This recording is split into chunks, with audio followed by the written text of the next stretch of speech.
Good evening, my friends. George Rodriguez, El Conservador, talking to you from San Antonio on this Tuesday, July 28th, 2026.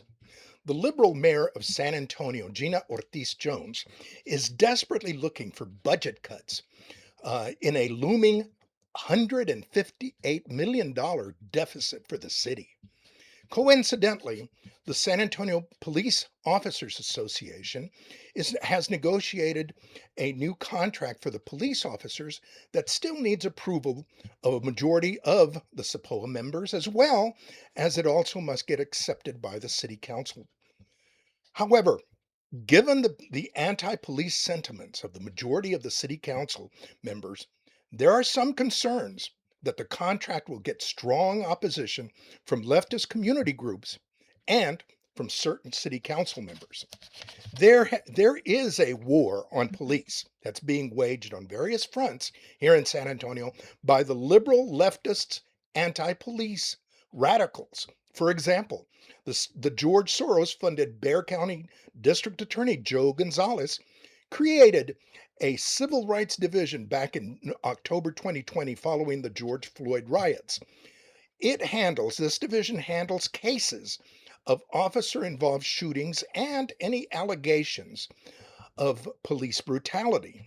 The Civil Rights Division, my friends, specifically prosecutes, or should I say, persecutes police officers.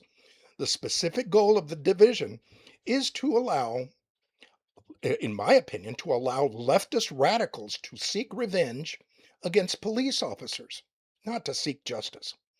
There have been 7 police officers charged in the past 6 years by this division, and all 7 cases, my friends, have either been acquitted or dismissed because they were bogus.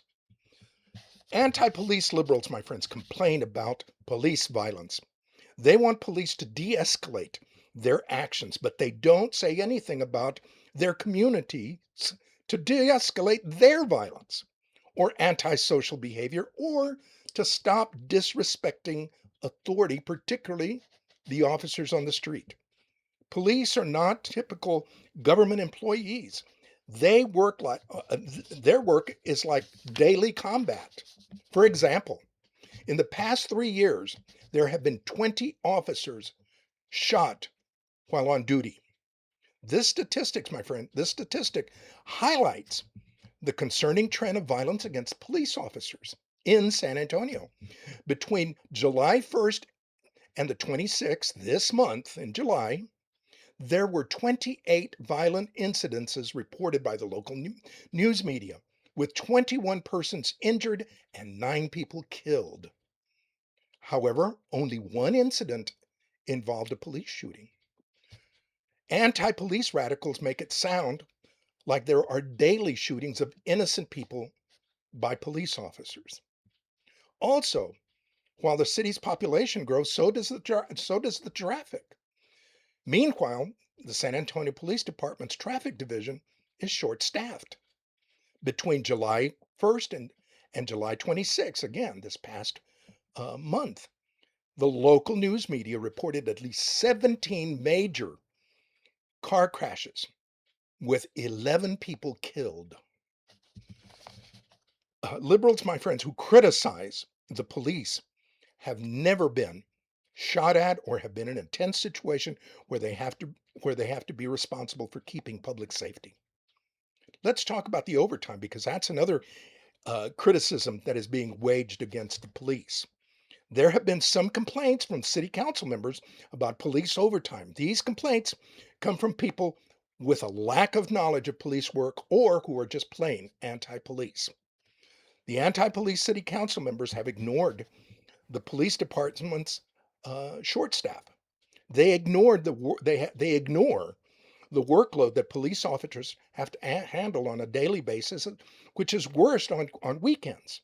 Not only do they have to attend to their regular duties, but they also are called upon to attend city events such as parades, street protests, and other public gatherings. They ignore the shrinking police staff compared to the growth of the city in square miles and population. Police staffing is critical But anti-police groups and certain council members oppose the hiring of more police officers.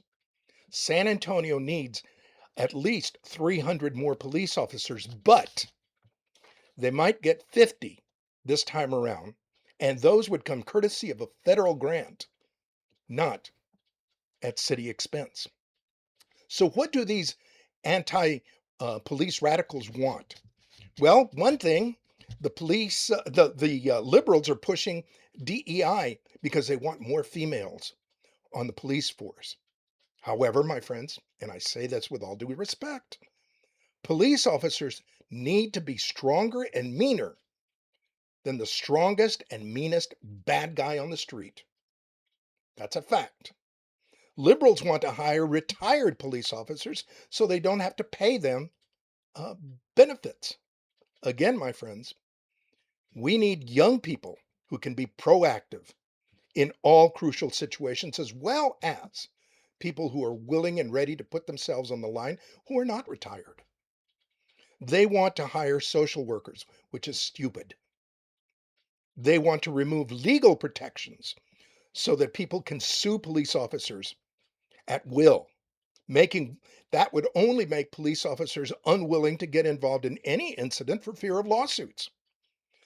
They want civilian oversight boards stacked with radical leftist anti police citizens to discipline and to control the police. Anti police radicals want to defund and abolish the police in a discreet manner to avoid a public backlash. But ultimately, my friends, ultimately, they want to punish police officers for being police officers or for having been police officers, even. The liberal news, my friends, also is involved in helping the anti police movement. They are attempting to discredit the police officers by mostly reporting police uh, police disciplinary actions. The local news media rarely reports about a positive action of police officers, but they are very quick to report what anti police groups allege. Public safety in San Antonio, my friends, must not be influenced by the liberal media and by a small and loud Marxist minority. So, what are the conclusions? How about how much do you pay someone who is disrespected daily for doing their job? How much should citizens pay someone who puts their life on the line to protect you on a daily basis? Citizens should tell the mayor and the city council to support the SAPOA contract. Police officers deserve a good salary and benefits. They are not bureaucratic paper pushers. They deserve combat pay. Many suffer from depression because of their daily encounters with the worst of society, even after they have retired. Don't let, my friends, don't let the liberals in the city council and in the mayor use the city budget deficit to defund and punish the San Antonio police. George Rodriguez, El Conservador, talking to you from San Antonio. You can follow me on at elconservador.net. You can follow me at YouTube at El Conservador George Rodriguez. You can follow me on LinkedIn. You can follow me on Facebook. Till next time, my friends.